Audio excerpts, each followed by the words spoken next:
இந்த விஷயம் தான் பிரச்சனை எனக்கு கரெக்டாக தெரியுது. நான் மாறிட்டேன், அவங்களும் மாறுவாங்க ஒரு நம்பிக்கையில் ஒரு நம்பிக்கை இருக்கு. திட்டியே எனக்கு ரொம்ப மன உடைச்சலாம்.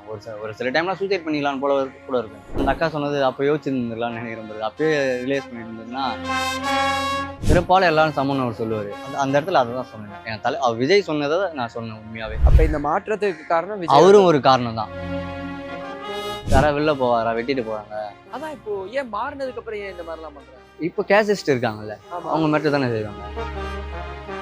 இந்த மாற்றம் எனக்கு பிடிச்சது. இது அவன் சொன்னாலும் யார் சொன்னாலும் கடவுளே வந்து சொன்னாலும் நான் மாற மாட்டேன்.